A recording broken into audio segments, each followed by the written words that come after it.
Hey guys, Kuber TV!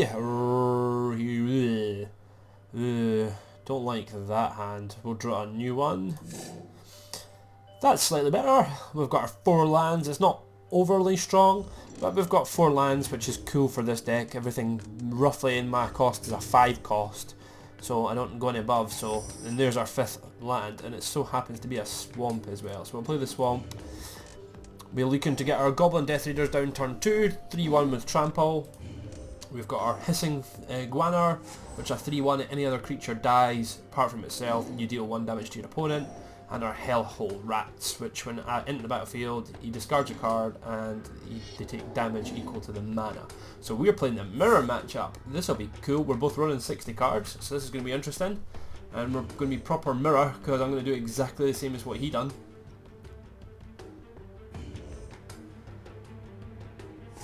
So that's cool for me, my demigod. So we will just drop down our goblins. The disappointing thing is if he swings in and I block, I still take 2 damage through it. And if he swings in before he does anything, I might not be able to swing in on my turn and do the 3 damage back if I decide not to block.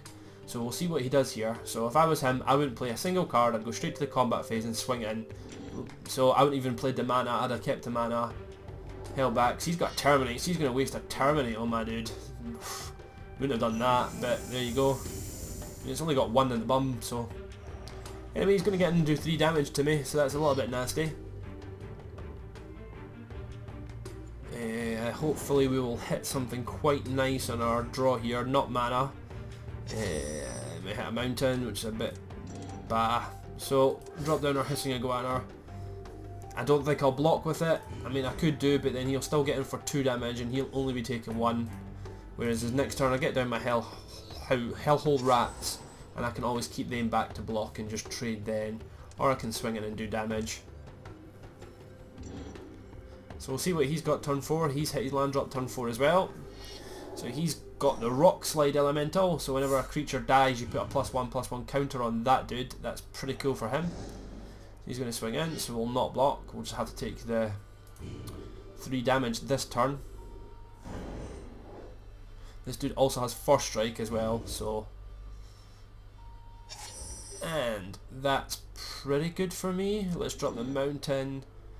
I can't block with that dude, so I don't think it's the best play to drop him this turn. I think our Hell Rats, just to make him discard a card. So I can get him for some damage. And there's no point in swinging in with this dude because he'll just kill him because he's got First Strike. But I will swing in with my rats. I'd rather take 4 damage than pump his dude, because next turn we'll get our demigod down and that hopefully should wall him off. I don't have to worry about this dude anymore. If I keep him as low as possible just now, that's fine. So hopefully he's not got the 5th mana. So he hasn't, but he's got the Hellhole Rats as well. I think you discard a card at random as well, which could be a bit of a bummer. Especially if it's my demigod that goes in the graveyard. Nope, I can just get rid of a swamp. That's cool and don't take any damage from that either. So what's my opponent going to do? I'm on 14, he's on 18, so he's still in a slightly better position. If I was him, I would swing in with pretty much everything. Yep, that's the way I would do it. So I'm taking 6. That'll have to be the way, I'm afraid. Can't do anything else. I do get to swing back for quite a bit of damage, so that's not the worst thing in the world, being down to 8. So we have hit another demigod, which is great for me. So we'll drop our demigod. Let's just work out the math. I'll be taking 3, 5, 6. But then if he can kill 2 of my cards in his turn, he can pump that boy up. But it doesn't matter. If you can kill 2 of my cards, there's no point in holding them back to block. So we'll just swing in for the full amount. Next turn, if he doesn't kill me in his turn, I can get my other demigod down and move 1. And I'm hoping he might even ping that with 1 kill card that he's been holding back. And then he'll be 1 damage short from killing me. So he's got that dude, so we'll just be letting that fly. Not going to be taking any damage from him, thank you very much. Do nothing. He can't change the course out of the game in this particular outcome. So that's cool, because I win next turn. Even if he doesn't block, I can still swing in. he's left only swamps open, so none of the kill cards now are effective because they're all multicoloured. Terminate and Wrecking Ball. So he's thinking what to do here. I mean, he's really only playing. I mean, he knows he can't. I mean, he's taking 8 and 10 damage from me, so he's swinging in with those two dudes. And he's going to hold that back, so he's holding them back. That's fine, makes no difference. I'll go down to 3. So that's the end of his play.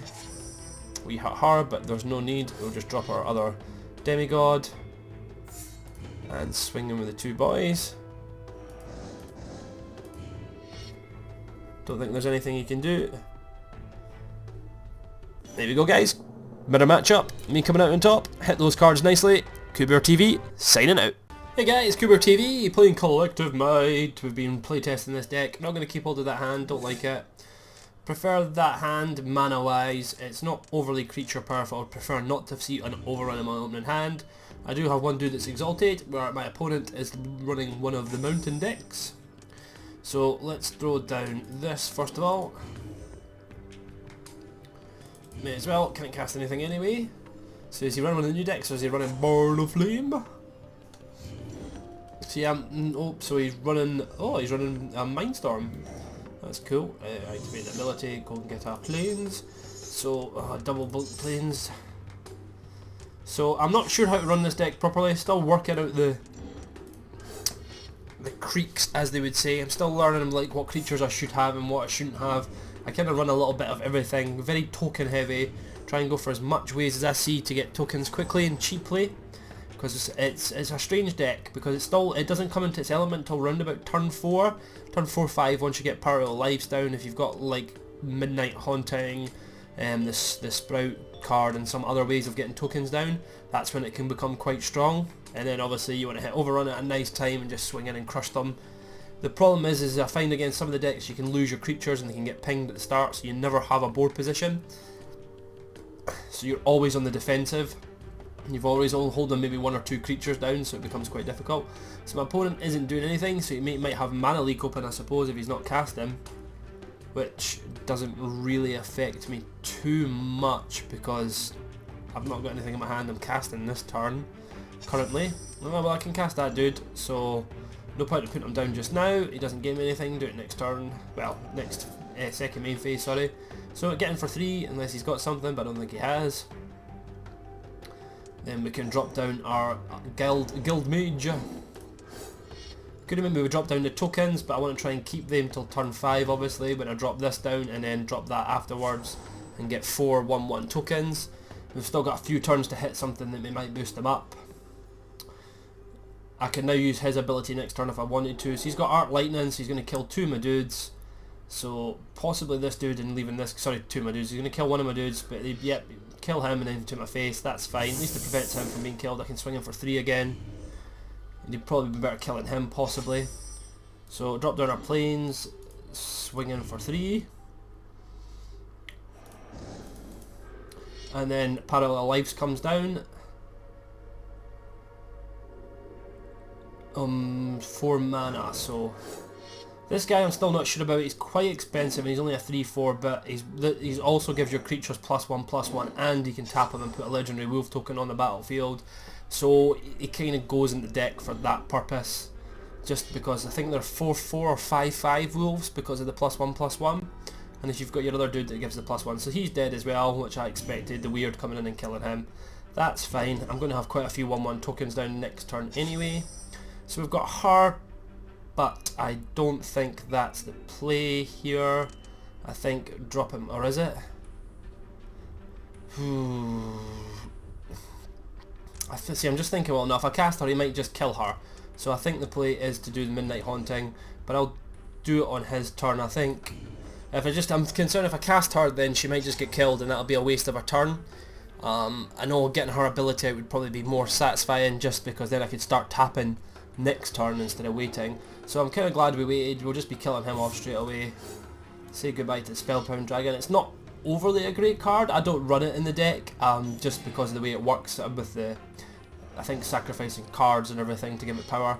I don't see the point, and we'll drop down our Midnight Haunting. If these boys had a +1/+1, I might consider blocking this dude, but he's only coming in for 1, so I'm not going to bother. I have 4 creatures in the battlefield now to swing in for 4. Hopefully we hit something nice. That is fantastic for me. So Intangible Virtue, so we can now swing in for 8, and all my boys are got Vigilance, and we can also drop her down at the end of the turn, and next turn start tapping. So we get in for 8. That's quite cool for me, and we can possibly just win next turn anyway if I can cast. If I can draw a forest, I've won pretty much, because overrun on these dudes will just crush them. So that's basically what we're looking for. Forest off the top, and we're perfect. I mean, we're still swinging for 8 anyway. I mean, you might kill some of my creatures here, so... There's Electrolyze, so there's one of them dead. If he's clever, he might kill this dude with it and draw a card. Or he might see these as more of a threat and take one of them out. So yep, he's taken out one of my spirits, flying spirits with Electrolyze. I still think we're in a pretty good position to win this game. I don't think, with him only having 3 mana open. And there we go. So there you go, guys. Collective Might. GG. Hey guys, Kuber TV playing some Magic. That will have to do. I do have the multicoloured lands. I do have some creatures. I've got my Behemoth Siege, and I've got a kill card in my Swords of Plowshare. Hopefully we'll hit the mana so I can at least get this dude on the battlefield. I'm having problems with this deck, to be honest with you. It's not as good as I would hope it to be. It's so dependent on your draws, and it's kind of like linking your creatures. You want to have quite a few. You want like this boy on so you can tap and put the tokens on and then use the enhancements to power them up. So it's very conditional. Do I want to leave that boy onto the battlefield and take 4? No, just take the 4 damage. Straight to the face. If he's got reanimate, I'll be sad. He doesn't, that's cool. No point in letting him come on. Well, that's alright, I suppose. Does get me my forest for at least a turn. I've still got my... may as well swing in and do some damage. Still got my Sword of Plowshare to ping something. At least next turn I can get one of my Civic Wayfinders down. What I'm finding is early on you're struggling for lands, and then later on you've just got far too many lands, and you're not able to cast anything. So I might have to go back in and have a look at reconstructing this deck to see if I can get it going a little bit better. So there's another land at least, so I may as well drop this dude down. At least I can tap him and now start getting boys onto the battlefield, which is what we were looking for. Let's get a plains this time.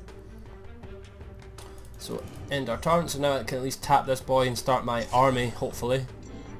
Hopefully I'll hit one of my enhancements that'll help me out here, so that's going to make me sack a card. That's fine, just get rid of the plains, I think. Don't really need it currently because I can put him down and get a 5th mana, so that's fine. He's going to swing in. I'll let him do 2 damage, not too bothered at the moment. Rather not have creatures dying in because he'd be getting 2 damage anyway. So there's the plains again. So I think our play is... oh, I never tapped at the end of the turn like an idiot. So that was a bit of a schoolboy. That's 6, so that's 3, and that's 3. Okay, so this dude down. Get the forest again, I think, and we will end our turn. This time we'll try and remember. Actually, we'll swing in with this dude. I don't think he'll block with him. If he does, then I'm happy because I get rid of him off the battlefield. Didn't think he would, and I'll remember to try and ping my boy this time. That's the thing, I've got to keep an eye on and remember to ping the boys. I forget quite a few times, and it can cost you the game in this deck. So there's the demigod, so that'll just be getting zapped straight away. See you later. And it's exiled as well, which is cool, so it doesn't go to his graveyard, which means he can't get it back, which is perfect. He's still swinging for 2, but the good thing is I'll be able to swing back. Right now we'll just activate the ability this time and tap and get a dude this time. Should have had 2 of them down. Oh, now that's pretty cool for me. So this is going to make my dudes pretty strong. I think the play, he's got 3 cards in hand. So the question is which one do I drop first? I think we drop this guy first. He'll probably die though, and I'd rather keep him available. So I think the play, possibly her. And then do I swing in? Yep, then I can swing in. So it's going to be her. She's coming down. Hopefully I'll get to survive one more turn. So now we can swing in with my token and my 2/3/3 dudes.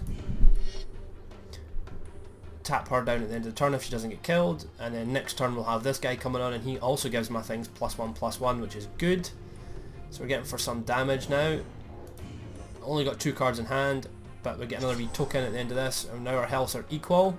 So that's kind of cool. So he's up to 6, and he's dropping down this dude. At the beginning of each other player's upgrade, sacrifice a mono-coloured creature. So that'll be my token. So activate ability, tap that dude down, so I get a token, and I can just sack one of my tokens. See you later. Does 1 damage to my face. Overrun. I think we just drop Overrun here, don't we? That will pretty much GG it out.